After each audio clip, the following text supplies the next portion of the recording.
Muchas gracias, Rafael. Esta tarde el doctor Morel nos mostraba una lámina de donde estaban 3 círculos: gobierno, academia y sector empresarial, y señalaba que el reto que tenemos los países en desarrollo es que no hay una intersección. Yo estaba pensando al oír eso que hay 2 maneras de lograr que se intersecten. Una es agrandar los círculos de forma tal que el diámetro sea tal que se traslapen, o bien simplemente acercarlos, o sea, coger el centro de cada cual y acercarlos. Y pensaba en eso cuando escuchaba la presentación del doctor Restrepo, cuando hablaba de el énfasis que se le ha venido dando a las convocatorias que tienen redes y que, digamos, se ha premiado las alianzas interinstitucionales, y se han hecho inversiones en tecnologías, lo que uno podría llamar soft technologies, que son modelos por ejemplo, modelos de provisión de servicios y cosas como lo que está asociado a las guías que van más allá de la ciencia de laboratorio y están más orientadas a la implementación y a la prestación de servicios. En ese sentido tienen pues una mayor intersección con el sector productivo. Yo tenía una pregunta que planeaba dejar para el final, pero he decidido mejor ponerla al principio para facilitar la discusión. Es que estamos ante un cambio, podría ser radical, del contexto, por lo menos en lo que tiene que ver con la cuantía de recursos públicos invertidos en ciencia y tecnología. Entonces, Stephen Jay Gould analiza los procesos de crecimiento y dice que cuando una organización o una institucionalidad multiplica su tamaño, tiene que repensar su estructura. Entonces él toma una araña y simula qué pasaría si se inflara cada uno de sus componentes proporcionalmente por 10. Pues no se sostiene, se cae.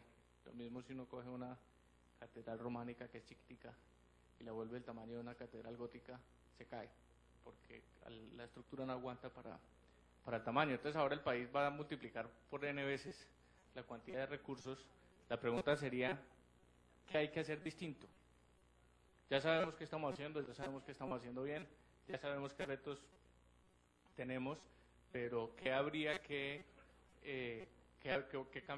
abordajes habría que cambiar y qué habría que hacer distinto, digamos, para operar en mayor escala, como lo va a empezar a operar el país en materia de ciencia y tecnología, habida cuenta de los nuevos recursos que han llegado? Bueno, desde el punto de vista de Colciencias, nosotros estamos en un proceso intenso de reestructuración. Y yo quisiera, pues, pedirle a los investigadores, por un lado, que sean un poco comprensivos del momento, pero que al mismo tiempo se involucren más de los procesos. Porque uno ve mucho aislamiento de la comunidad científica sobre cosas nuevas. Por ejemplo, yo he notado a lo largo del país una muy poca participación de las universidades en el proceso de estructuración y de centros de desarrollo tecnológico, en el proceso de la estructuración de los macroproyectos regionales. Se presentaron 74 iniciativas regionales, 41 están en una fase importante de estructuración, es decir, en poco tiempo, menos de un mes, pueden estar ya como proyectos en fase 3 listos a ser presentados a los organismos que deben aprobarlos regionalmente o recomendarlos regionalmente para que pase a la evaluación de pares académicos de Colciencias y luego al órgano colegiado. Y hay mucha debilidad en las regiones en temas de estructuración de proyectos. Entonces uno dice, de esos 41 proyectos estructurados, la gran mayoría están en la costa Caribe, en Antioquia Eje Cafetero, y algunos en Macizo Sur, pero no hay proyectos estructurados ya en la costa pacífica o en la zona pacífica, ni en la Orinoquia ni en la Amazonia, y hay realmente algunas debilidades grandes en la región centro-oriental. Entonces a mí me parece que en el cambio tenemos que involucrarnos todos. En la reestructuración de Colciencias no solamente hay que redefinir la política general en el marco del que el conocimiento ayude a resolver los problemas fundamentales, sino que también estamos en un proceso de reestructuración, por lo que decía la doctora Velasco, de que Colciencias cambia a ser un departamento administrativo, adquiere nuevas responsabilidades y la estructura es la misma, anterior. Entonces ahora estamos a punto ya de presentarle al Gobierno Nacional el proceso de reestructuración de Colciencias, que obviamente va a implicar un cambio grande, sustancial. Ese tema, digamos, es una manera de acomodarnos a una nueva situación. Pero yo creo que el acomodo no puede ser solamente de la institucionalidad Colciencias, sino que tiene que ser también de la institucionalidad de la ciencia, la tecnología y la innovación en las regiones. Había 7 consejos departamentales de ciencia, tecnología e innovación cuando nosotros entramos, que se llamaban CODECIT, cuando entramos a Colciencias. Hoy ya tenemos los 32 consejos departamentales de ciencia, tecnología e innovación en cada uno de los departamentos del país. Pero no basta eso, hay que integrar realmente el trabajo de estos consejos con los gobiernos departamentales y municipales por un lado, pero también con toda la institucionalidad del sector, por ejemplo, las universidades o por ejemplo, las empresas de la región, etcétera. De tal manera que el trabajo tiene que ser también cómo fortalecer la institucionalidad de ciencia, tecnología e innovación en regiones que van a tener muchos recursos. Recordemos que son 790.000 millones de pesos que nacen de proyectos regionales. Y hay muchas regiones que no tienen capacidad en ciencia, tecnología e innovación. La Orinoquia, la Amazonia, mucha parte de la costa caribe, de la zona pacífica y de la zona sur del país no tienen institucionalidad y muchas veces hay que o construirla o crearla a partir de la poca institucionalidad que hay. Y por eso la participación de las universidades y de los centros de desarrollo tecnológico me parece a mí que es crucial en este proceso de reacomodo ante una nueva situación.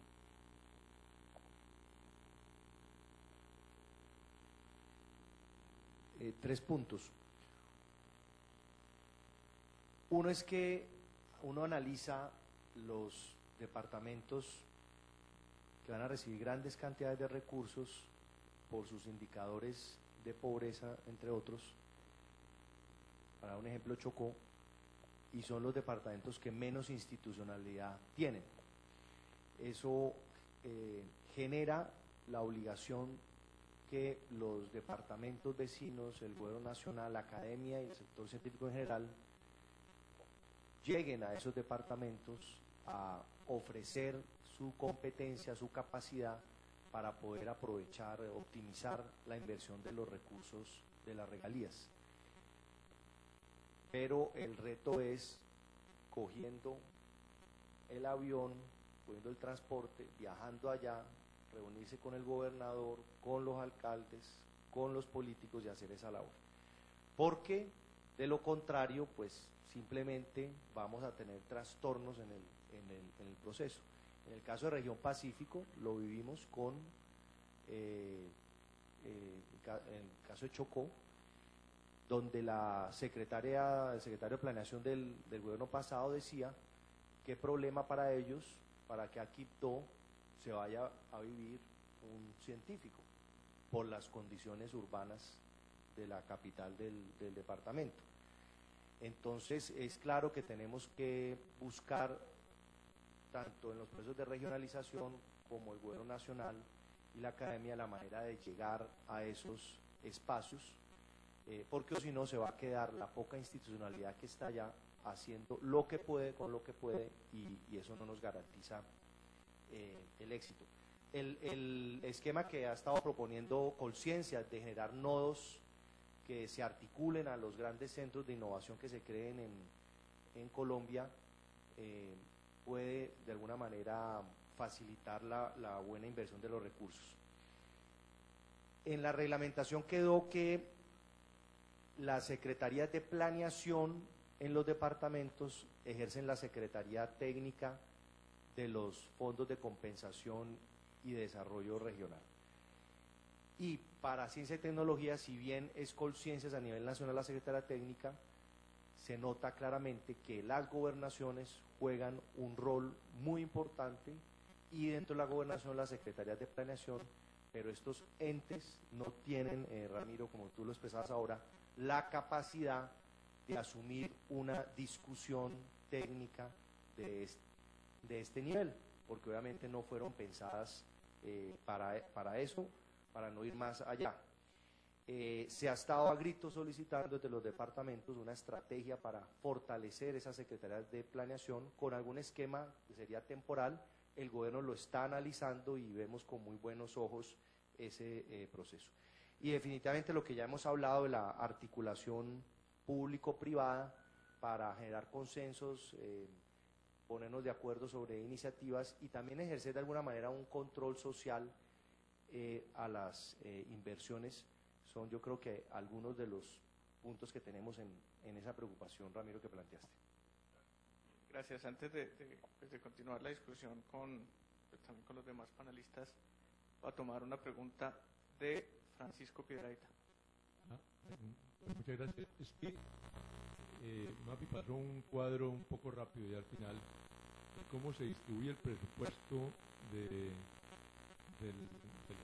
10% de regalías de ciencia, tecnología e innovación, y lo que uno ve allí es que pues, la araña nace desbaratada, nace caída. Cuando uno ve que la mayor asignación de recursos está para Córdoba, y por ahí está Sucre y otros departamentos que no tienen ninguna capacidad de investigación, no hay población, no sé, los criterios. Yo me echaba media culpa ya, pero aquí quiero compartirlo con los centros de investigación del país y con las otras universidades presentes, y es que con el aliciente de que iban a dar 10% de las regalías para ciencia, tecnología e innovación, todos nos quedamos callados y dejamos que ese proyecto de ley, ese proyecto de reforma constitucional, lo ferrocarrilaran al Congreso y salió ese engendro. El Valle del Cauca tiene en el presupuesto nacional más o menos el 4%. Bogotá, que tiene el 50% de la capacidad de investigación del país fácilmente o más, tiene como el 2% del presupuesto de ciencia, tecnología e innovación, de regalías. Entonces, lo que se viene ahora es hacer acuerdos con Córdoba y con Sucre, con los centros de investigación y los grupos de investigación de Córdoba y de Sucre, para coger práctica de ahí. Me imagino que es como va a funcionar esto. Suena horrible, no sé, pero el engendro me parece, de lo que vi ahí, muy extraño, muy peligroso para acá. No sé qué vamos a hacer. Yo quisiera oír la reacción de Colciencias y de Planeación Nacional. Gracias.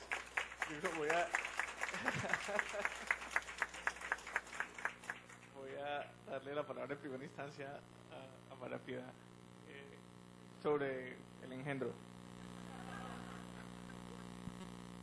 Bueno, es más, eso fue aprobado el 5 de julio. Doctor Restrepo, pues eso fue aprobado el 5 de julio. Sí, yo llegué el 26. O sea, no, pero les voy a decir qué es lo que se está, por lo menos, o sea, la preocupación es real. Hoy en día el 80% de los recursos de ciencia y tecnología son ejecutados entre Antioquia, Valle y Bogotá, y los recursos de regalías van a ir en un 12% van a ir a Bogotá, Antioquia y Valle. O sea, el 88% restante es lo que se va a distribuir en el resto del país. Ahora, pues eso va de la mano con una de los principales lineamientos del plan de desarrollo, que busca la convergencia regional y nivelar un poco las disparidades en el desarrollo. Pero pues entiendo perfectamente la preocupación, y nosotros, ¿qué estamos haciendo desde planeación? Estamos haciéndolo conjuntamente con Colciencias, pero estamos trabajando en dos cosas. Uno es la definición de... Es que aquí recuerden que esto no es solo ciencia y tecnología, y no es investigación pura, sino también innovación, entendido también como si uno mira, acuérdense que en la ley 1286 ya se posibilitó a que el Fondo Nacional de Regalías financiara proyectos de ciencia, tecnología e innovación, y eso es un acuerdo del Fondo Nacional de Regalías antes de la reforma constitucional.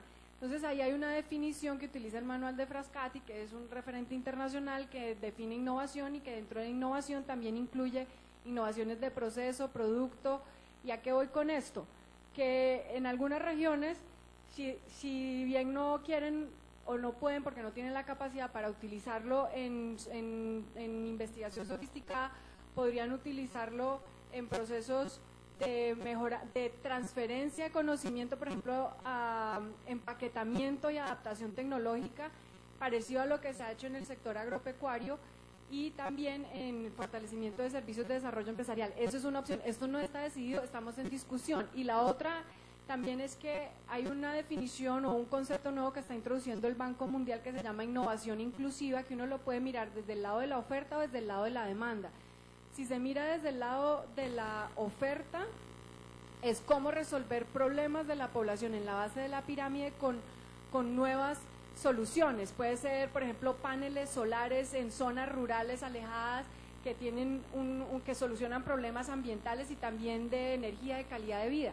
Entonces, ese es una innovación inclusiva desde el lado de la oferta o desde el lado de la demanda, que el caso mundialmente conocido es el del Grameen Bank, porque es una innovación también en el modelo de negocio del microfinanciamiento. Entonces, lo que quiero decir es que la única respuesta no es investigación, digamos, ciencia y tecnología, sino innovación, y hay que mirar las otras definiciones de innovación. Y el otro elemento en el que estamos trabajando es lo que ahora plantearon ambos, el doctor Restrepo y Cristian Garcés, son las alianzas y de hecho, como ustedes ven en el triángulo de decisión, un 30%, 33% del voto es del gobierno nacional. Entonces se están definiendo cuáles son esos criterios con los que el gobierno nacional va a votar. Las universidades tendrán que juntarse y definir cuáles son sus criterios, y habrá otra tercera parte del voto de los gobiernos regionales, pero el gobierno nacional de alguna manera pues está trabajando en definir esos criterios y busca también promover ese tipo de alianzas, porque definitivamente hay unos centros de desarrollo tecnológico de investigación que tienen una mayor capacidad, y pues habrá que buscar esas alianzas, no solamente alianzas público-privada, academia, sino también interregionales y no necesariamente geográficamente cercanas. O sea, si hay un centro de investigación en Antioquia que logra y pues de alguna manera pensamos que por ahí es la forma de generar ese tipo de convergencias. Estamos en el proceso de esa decisión de cómo se promueven. Entonces pues habrá transferencia de conocimiento de una región a otra, pero pues realmente es algo que pues hay que trabajarle, y bienvenidas todas las sugerencias de cómo se maneja, pero eso ya pues quedó en la Constitución. Gracias, Mapi. Adelante, doctor. Bueno, la decisión se toma por Planeación Nacional al definir cuáles son los elementos de distribución, que son necesidades básicas insatisfechas, entre ellas desempleo, la pobreza pues de la región y la población general. Con base en eso establecen esa distribución en todo el país, y obviamente esto es aprobado por el Congreso de la República, donde lo que sabe el Congreso de la República en términos generales es que el 80% de la investigación en el país se maneja entre Bogotá, Medellín y Cali, y entonces eso hace que exista, por supuesto, también un interés de parte de los distintos parlamentarios de todas las regiones del país de que este dinero, que debe distribuirse de una manera más equitativa en el país, tenga una mayor incidencia en otras regiones. Pero ese es el resultado de la reforma constitucional y de la ley reglamentaria. Lo otro es cuál es la partida que nosotros le vamos a sacar a eso. Es decir, nosotros cómo podemos aprovechar esas circunstancias. Porque si bien Bogotá, Medellín y Cali tienen la mayor fortaleza en investigación, también tienen la mayor capacidad de diseñar proyectos, de aliarse con otras regiones del país y de generar un desarrollo que puedan compartir y que pueda facilitar el que estas regiones que tradicionalmente tienen la mayor fortaleza en investigación sigan consolidando esa fortaleza de investigación. Nadie piensa que no vaya a ser en Bogotá, Medellín y Cali donde siga fortaleciéndose todo el tema de ciencias básicas y el desarrollo de mayor infraestructura y mayor capacidad de hacer investigación. Eso seguirá siendo siempre así. Lo que se puede hacer es que las otras regiones, el Chocó, la Guajira, Córdoba, el Putumayo, la Orinoquia y la Amazonia, empiecen a desarrollar capacidades que los hagan competitivos con transferencia tecnológica de los grandes centros, porque lo que queremos no es crear en Puerto Carreño pues un modelo de investigación en ciencias básicas en el país, eso no tendría sentido, pero sí que el desarrollo del sector agropecuario del Bichada pueda tener el suficiente valor agregado por transferencia tecnológica de regiones que apuntalen ese desarrollo desde los grandes centros urbanos. Entonces a mí me parece que ese modelo no es descabellado, es un modelo que puede ayudar mucho. Les cuento la historia de Ceiba. Ceiba, que es un centro de desarrollo tecnológico de excelencia, formado por la Universidad de los Andes, la Universidad Nacional, la Javeriana, la Javeriana, el Rosario, que lograron en 5 años formar, se les había solicitado que formaran 20 PhD, formaron 40 en 5 años, más 20 maestrías, más publicaron 120 artículos en revistas internacionales arbitradas. Y se les dijo, bueno, ¿cómo pueden ustedes contribuir con el proceso de formación de capital humano para las regiones de menor desarrollo? Entonces se les hizo una propuesta. Si la gente del Bichada, del Putumayo, del Guaviare concursan por las convocatorias de Colciencias, pues obvio que no pasan, siguen pasando los de Bogotá, Medellín y Cali, en lo fundamental. Pero estos centros se van a preocupar es por escoger los mejores estudiantes de esas regiones, nivelarlos el tiempo que consideren suficiente para nivelarlos, y una vez nivelados, hacer los cursos de maestría y doctorado con ellos y regresarlos a las regiones para que en el tiempo que demora la formación empezar a construir las capacidades necesarias para hacer transferencia tecnológica hacia esas regiones y que pueda haber un capital humano formado con capacidad de hacer esa transferencia tecnológica y generar unos desarrollos que hagan esas regiones competitivas. Ese es un modelo que sale de esta situación, que nace de momentos como estos, donde obviamente estamos aprendiendo y donde obviamente tenemos que innovar en modelos nuevos y en formas nuevas de afrontar una realidad que se vino, como es este tema del Sistema General de Regalías. Gracias. Antes de darte la palabra, postularía una reflexión sobre los criterios de asignación de recursos. O sea, de pronto, en otros contextos, y empecé hablando de eso, el Estado financia lo que no es lucrativo para el sector privado. Pero no hay que olvidar que en el contexto internacional Colombia es un país relativamente pequeño y no tiene que estar como muy atento al entorno internacional y a priori no es para nada fácil responder a la pregunta de cuáles deberían ser los criterios de asignación, que un país ni es fácil tampoco desde el Estado, y creo que posible que no sea no solo fácil, sino imposible que el Estado dirija o escoja de cuáles van a ser las áreas de excelencia en investigación. Pero de pronto, en este punto, quisiera proponerles abstraer un poco pues ya hemos discutido muy a fondo sobre el contexto y la coyuntura colombiana actual, como tener en cuenta pues que también tenemos visitantes internacionales y abstraer un poco sobre cuáles serían los criterios de asignación. Bueno, ya vimos lo complicado que es la asignación geográfica, ¿no? De los recursos para investigación. ¿Cuáles deberían ser los criterios para la asignación de los recursos públicos para la investigación?